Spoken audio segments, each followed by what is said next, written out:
ओम नमः शिवाय। शिवजी सदा सहाय। ओम नमः शिवाय। गुरुपा सदा सहाय।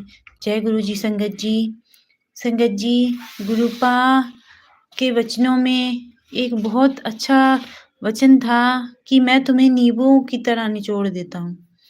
तो संगत जी, इसका अर्थ क्या है? संगत जी, गुरुपा हमें कष्ट झेलने की ताकत देते हैं और हमें अपने कर्म कटवाते हैं हमारे। मतलब इसका यही है कि गुरुपा हमारे कर्म कटवाते हैं हमारे। जिस तरह से हम जिंदगी में अपनी चीज़ों को लेकर परेशान रहते हैं, उस तरह से हमारे गुरुपा हमारे कर्म कटवाते हैं संगत जी। हमारा मन निर्मल करते हैं। उन कर्म जब हम काटते हैं ना, तो हमारा मन में जो मैल होता है ना, वो धीरे-धीरे साफ हो जाता है संगत जी। ऐसे हमारे गुरुपा हमारे पर अपनी ब्लेसिंग करते हैं और ब्लेसिंग के साथ-साथ हमें उस कष्ट से निकलने का रास्ता भी दिखाते हैं संगत जी।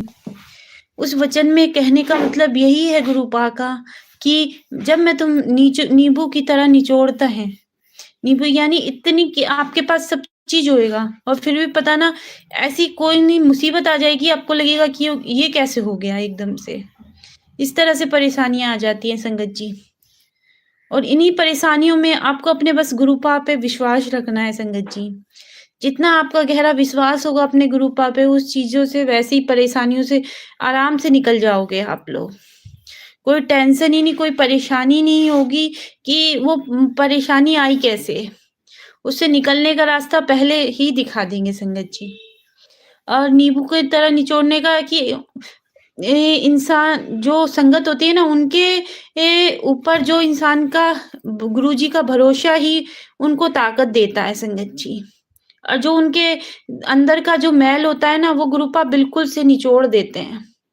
इस तरह से निचोड़ देते हैं ना कि वो मैल निकल जाता है हमारे संगतों के मन से, वो मैल निकल जाता है। फिर प्योर संगत बचती है जो सिर्फ़ गुरुपा की आराधना करती है, गुरुपा से बातें करती है, गुरुपा की बड़वाइयाँ करती है। और वो इसलिए करती है क्योंकि उसके मन का मैल निकल जाता है संगत जी। जब गुरुपा हमें कष्ट झेलवाते हैं ना, तो उस टाइम तो ऐसा लगता है कि गुरुपा हमारी सुन ही नहीं रहे संगत जी। इतना बुरा टाइम आ जाता है कि लगता है कि गुरुपा हमारी सुनते ही नहीं और हमारी यदि कोई काम अच्छा नहीं हो रहा है और हमारा विश्वास डगमगाने लगेगा गुरुपा से। और गुरुपा यही तो देखते हैं, हमारा विश्वास ही तो देखते हैं, हमारा विश्वास ही तो परखते हैं कि किस तरह से हम संगत उन्हें किस तरह से याद करती हैं या उनको सिर्फ़ ये माँगने या वो माँगने के लिए ही याद करती है या उनको खुशी में भी याद करती है या दुःख में भी याद करती है।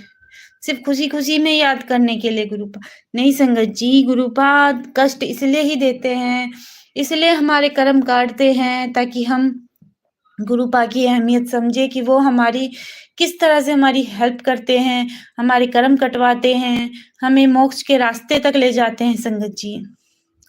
मोक्ष का मतलब ये नहीं होता है संगत जी कि बिल्कुल से हम समाज से कट जाएँ। मोक्ष का मतलब है कि आपकी अंतरात्मा में कोई मैल नहीं रहता।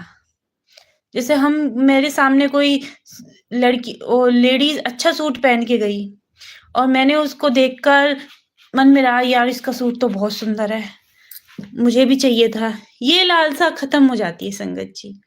फिर हमको लगता है कि जो गुरुपा कर रहे हैं सिर्फ़ सही। हमारे अंदर की ये मैल मिटा देते हैं संगत जी कि उसका अच्छा, इसका अच्छा। आपके पास जो होगा आप उसमें खुश रहना सीख जाओगे। आपके पास जो है उसी में खुश रहना सीख जाओगे आप। संगत जी, हमारे गुरुपा इतनी इस तरह से इस नियम को तो बिल्कुल ऐसा लगता है ना कि हर संगत के जीवन में एक ना एक ऐसा टाइम आता है कि जब गुरुपा उसे निचोड़ते हैं संगत जी। ऐसा इतना कष्ट आ जाता है ना कि एक परेशानी शुरू नहीं होती, दूसरी चालू हो जाती है, दूसरी खत्म नहीं होती, तीसरी चालू हो जाती है। इस तरह से परेशानियाँ आती हैं, मगर संगत जी वो कर्म होते हैं हमारे जो गुरुपा कटवाते हैं।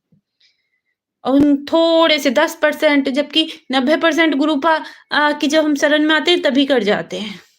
सिर्फ़ जो 1% कष्ट होते हैं ना वो झेलने के लिए हमें देते हैं हमारे गुरुपा। और उसमें भी हम तिलमिला जाते हैं कि क्या गुरुपा ने हमारी नहीं सुनी? या गुरुपा हमारी नहीं सुनते हैं संगत जी।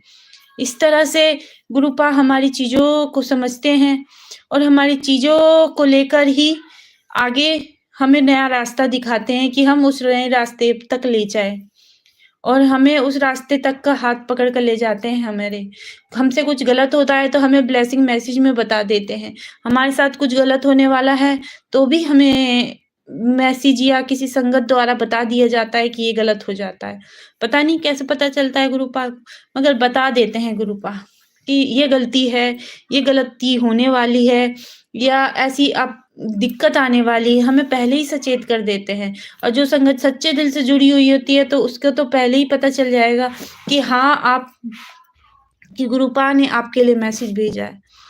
जो संगत दिल से नहीं जुड़ी तो उसके लिए शायद दिन में 50 ब्लेसिंग मैसेज आएँ, उसको वो देखेगी, जय गुरु जी लिखेगी और हटा देगी। उसको यही नहीं पता होगा कि वो ब्लेसिंग मैसेज का मतलब क्या है। तो संगत जी इसलिए कहती हूँ तो ऐसे मत बनिए, ऐसी संगत बनिए मत बनिए कि ब्लेसिंग मैसेज आए, उसे पढ़े और जय गुरु जी लिख के आपका काम खत्म। आप जय गुरु जी भी नहीं लिखते हो ना, तो आप उसको एक बार पढ़ो जो आपके लिए आया है। उसे ध्यान से स्मरण करो कि उसमें आपके लिए लिखा क्या है। मैं सारे नहीं कह रही हूँ, जो आपको स्पेशल लगे और मैंने पहले भी बताया कि जब आप बहुत बड़ी परेशानी में हो और आप अकेले बैठे हो, तब कोई आपके पास मैसेज आए, तो वो आपके लिए होगा। पूरे दिन के लाखों मैसेज आपके लिए नहीं होंगे। ये आपको भी पता है नहीं होते। सिर्फ़ कुछ ही और संगतों के लिए भी होते हैं।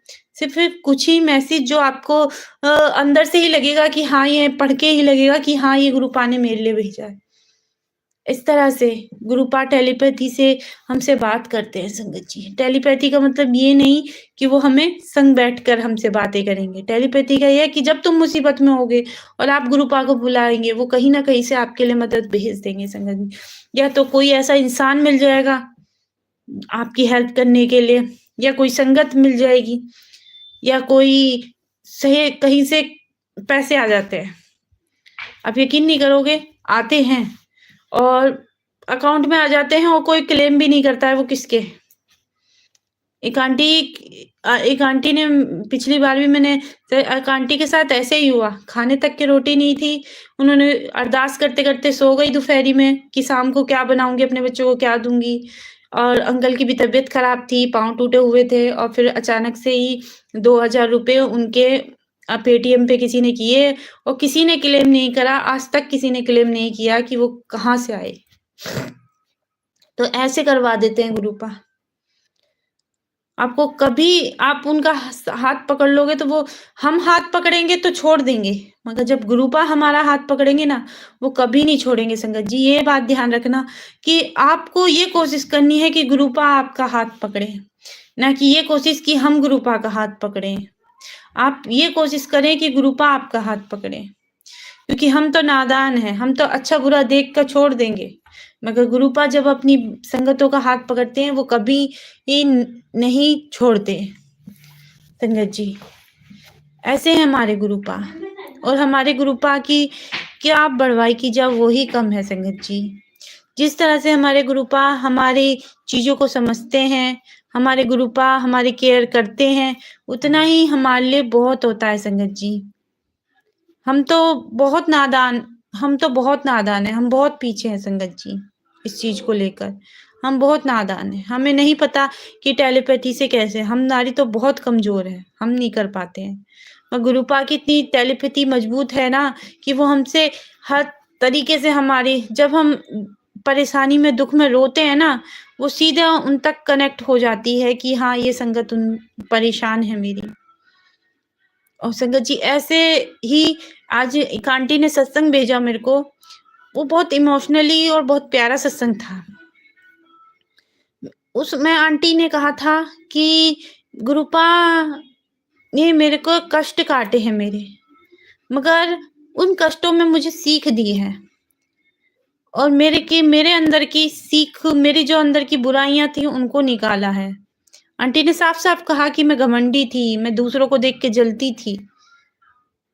ऐसे साफ बोला है आंटी ने मुझे सुनाया है, मैं सुनाऊँगी सत्संग भी आपको, मगर अभी मैं जो बात कहना चाहती हूँ उसको समझिए कि गुरुपा आपका हाथ पकड़ें, इस तरह से आप गुरुजी से अरदास करें।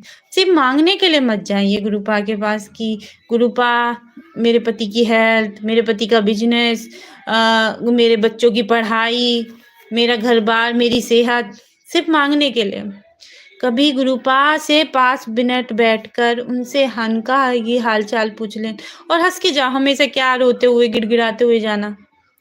गुरुपा यूँ ही परेशान रहते होंगे कि मैं अपनी संगतों को इतना देता हूँ, फिर भी क्यों रोते हुए आती हैं? नहीं गुरुपा, संगत जी गुरुपा को हँसते हुए, हमेशा गुरुपा भी हँसते हुए आपको दिखेंगे। कोई और ऐसे ही गुरुपा तब जब थे ना, तब भी सब संगतों से ये कहते हँसते मुस्कुरा कर आया करो। हँसते हुए सत्संगत मुझे बहुत पसंद है, चंगी लगती है, इस तरह से कहते थे।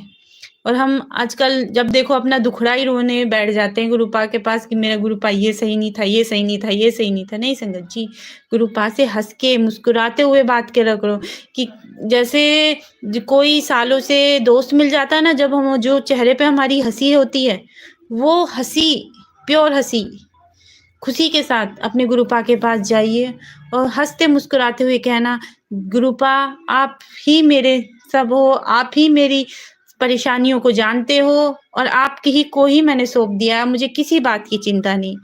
जब आप ऐसा कह दोगे ना, तो सच्ची में संगत जी आपकी सारी चिंता गुरुपा की हो जाएँगी। आपको किसी जीवन में किसी की चिंता रहेगी ही नहीं। आपको बस ये याद रखना